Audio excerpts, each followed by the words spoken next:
Hey, this is Amy, top producing Arizona real estate agent and mom of 4, and welcome to today's episode of Real Estate According to Amy, where we like to break the rules, think outside the box, and help moms create 6-figure real estate businesses while they drive the carpool lane. Let's go. This one is for all of the brand new agents out there. Word of advice, do not magnify the work that needs to be done. Simplify it. Then simplify it again. The path to creating major success in your business is small behaviors repeated again and again. So, also word of advice, if you're not willing to create good habits in your business, just don't start. Just walk away from it. You have to be willing to change. You have to be willing to be consistent, and you have to be willing to be disciplined. Even when you don't want to. Even when you don't want to make the phone call, you have to make the phone call. Even when you don't want to post to social media, you have to post to social media.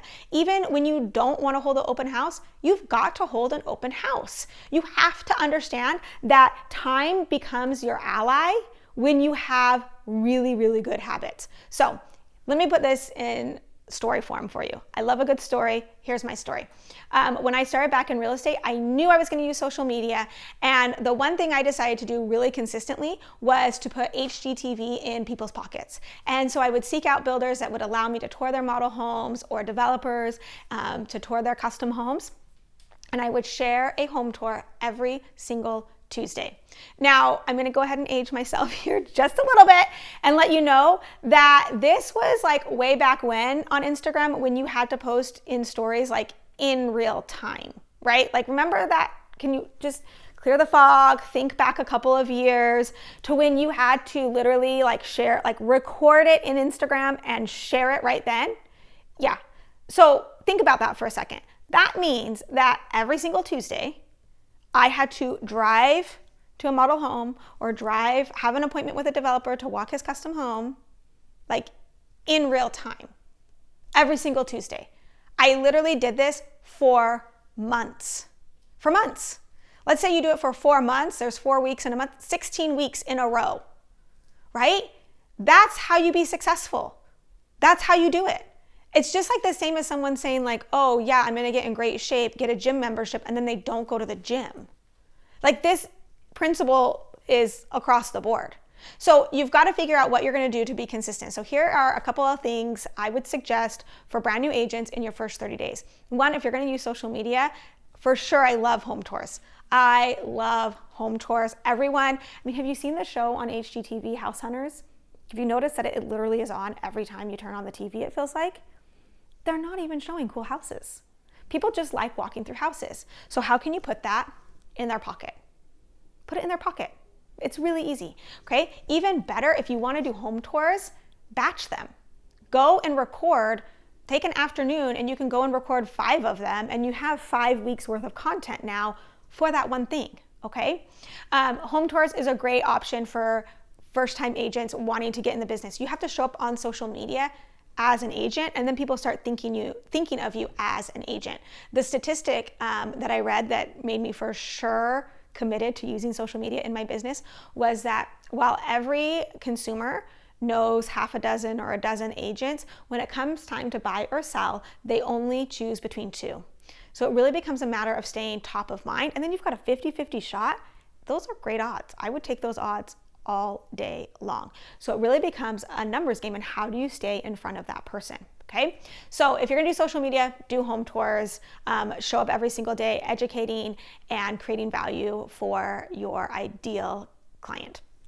If you wanna take over a neighborhood, this is gonna be a longer runway, and you can do direct mail pieces. They are still effective, believe it or not. Direct mail is still effective if it's done right. But I'm gonna give you a 6 to 12 month, what's the word I'm looking for? Runway.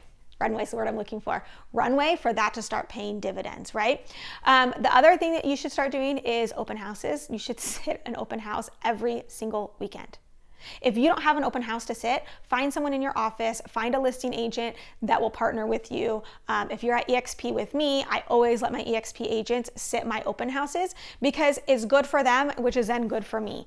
Okay, now listen, When I say set an open house, I don't mean just show up on a Saturday morning without telling anyone with some MLS print-off sheets sitting on the counter and a water bottle in your hand. That is the biggest waste of time. If that's how you're going to set an open house, don't bother sitting an open house, okay? What you've got to do is you've got to use the open house as an event, and then it's everything you do around this open house, okay? So you've got to start talking about it 7 to 10 days on social media before it happens. Hey, I'm going to be seeing this open house. Come by and see me. Here's the address. Here's like teasers of it, right? You can even run Facebook ads to drive traffic like to your ideal audience. The other thing you want to do is you want to go and door knock every single neighbor around the open house. Hey, my name's Amy. I'm holding this house open. Would love if you want to pick your neighbor, be sure and come to the open house. Let me know if you have anyone that you know of that's interested. If you're thinking about selling, hey, come walk the open house. This will be a comp for them, right? So it's about using that open house to create other deals. It's not about literally selling the house in that 2 hours on a Saturday afternoon. Statistically, that actually doesn't happen that often, right? But open houses have been known to generate other deals around them, okay? In fact, there's an agent in my group at EXP that literally in 1 month put over $2 million under contract by sitting open houses. P.S. It was in April of 2020. Think about what was happening in April of 2020. There was the middle of a pandemic. So if she can put $2 million under contract, brand new agent. It was my listing that she held open. Find agents that will support you in your business and that will allow you to sit their houses open. 100%, it's good for everyone, okay? Another thing you might do is after the house goes under contract, go tell the neighbors. Hey, thanks so much for your patience during the open house. Want to let you know that we had 5 offers and we've gone under contract, which also means then there's 4 other people that are ready to buy in this neighborhood. If you've thought of selling, hit me up, right? So it's about, again, and I'm going to say this again and again and again, it's about looking up and creating opportunities for yourselves, taking something small and creating a new opportunity for it. Pinky promise, it works. Put your head down, see what your skill set is, see how you can leverage it, and get to work. Just get started. Stop thinking about getting started and get started. You cannot ever hit a home run from the dugout, right? You have to get up and you've got to take some swings, which means you're going to have some strikes on you. And you're also going to have some balls, which are when the opportunity comes and you didn't take it. But the more you stand in that batter's box, the more you're able to recognize a strike and a ball, and your swing gets way more accurate, and you get enough swings and you're knocking it out of the park.